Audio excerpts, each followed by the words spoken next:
រៀនយកកញ្ចក់យកមកឆ្លុះបញ្ចាំងពីខ្លួនឯងនៅពេលដែលយើងឆ្លុះបញ្ចាំងពីខ្លួនឯងគឺយើងដឹងពីចំណុចខ្វះខាតចំណុចណាដែលយើងគួរតែកែហើយប៉ុន្តែនៅពេលដែលយើងយកកញ្ចក់មកយើងយកទៅឆ្លុះបញ្ចាំងពីជីវិតរបស់គេ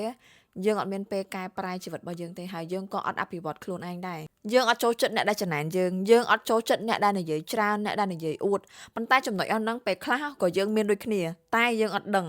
យើងអត់ហ៊ានប្រឈមមុខជាមួយនឹងការពិតទេសម្រាប់ខ្ញុំហ្មងគឺខ្ញុំធ្លាប់គិតចំណែនគេមានចិត្តដូចចំណែនគេដែរដល់ពេលដែលខ្ញុំសួរខ្លួនឯងថាខ្ញុំកំពុងតែធ្វើអីបានខ្ញុំភ្ញាក់ខ្លួនហ្មងមិនបាននៅសុកខ្ញុំចង់ដឹងពីជីវិតរបស់គេមែនខ្ញុំកំពុងតែចំណែនគេមែន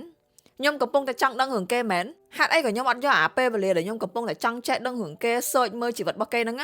យកមក search មើលរឿងដែលមានប្រយោជន៍សម្រាប់ខ្លួនឯងស្ដាប់ podcast ដែលលើកទឹកចិត្តដែលធ្វើឲ្យយើងមានការគិតមួយដែលវារីកចម្រើនអភិវឌ្ឍខ្លួនឯងទៅមុខហេតុអីក៏ខ្ញុំអត់យកពេលវេលាហ្នឹងមកធ្វើរឿងបែបហ្នឹងឬក៏ធ្វើរឿងណាក៏ដោយដែលមានអារម្មណ៍ថាធ្វើឲ្យយើងសប្បាយចិត្តអារម្មណ៍របស់ខ្ញុំគឺចាប់ផ្ដើមសួរខ្លួនឯងបែបអញ្ចឹងហ្មងដល់ពេលអញ្ចឹងទៅបើខ្ញុំដឹងថាអូតាប៉ិតខ្លួនឯង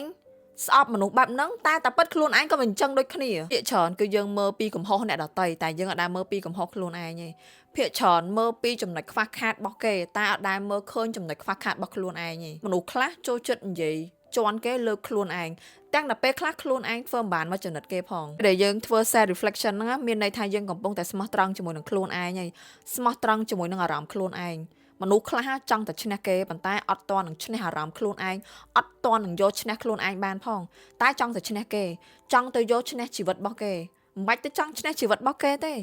យកឈ្នះតែផ្លូវចិត្តនិងការគិតរបស់ខ្លួនឯងឲ្យវាបានល្អសិនទៅ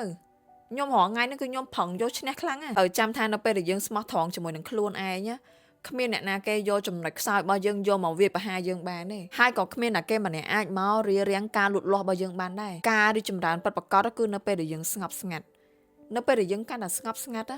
អត់មានអ្នកណាគេដឹងពីទិសដៅរបស់យើងត្រូវដើរទៅណាយើងគិតអីធ្វើអីគ្មានអ្នកគេដឹងទេ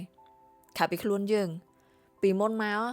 ខ្ញុំខឹងខ្ញុំគុំខ្ញុំស្អប់គេខ្ញុំចង់សងសឹកគេខ្លាំងណាស់អ្នកដែលគាត់ធ្លាប់និយាយអាក្រក់ពីខ្ញុំធ្លាប់និយាយបលើសពីខ្ញុំចង់សងសឹកខ្លាំងណាស់ប៉ុន្តែសួរថានៅពេលដែលខ្ញុំគិតអញ្ចឹងតើខ្ញុំអាចអភិវឌ្ឍខ្លួនឯងបានអត់បានប៉ុន្តែអភិវឌ្ឍក្នុងផ្លូវមួយដែលវាអត់ត្រូវដោយសារខ្ញុំចង់ឈ្នះគេប៉ុន្តែនៅពេលដែលយើងចង់ឈ្នះខ្លួនឯងយើងចង់ឈ្នះការគិតយើងចង់ឈ្នះអាទម្លាប់អាក្រក់របស់ខ្លួនឯងអានឹងយើងប្រកាសជោគជ័យជាងឲ្យយើងចង់ឈ្នះគេទៀតអ្នកទាំងអស់គ្នាត្រូវចាំថា self reflection ហ្នឹងគឺអត់ងាយស្រួលធ្វើទេលុះត្រាតែអ្នកទាំងអស់គ្នាក្លាហានប្រឈមមុខជាមួយនឹងការពិតលុះត្រាតែអ្នកទាំងអស់គ្នាក្លាហានប្រឈមមុខជាមួយនឹងខ្លួនឯង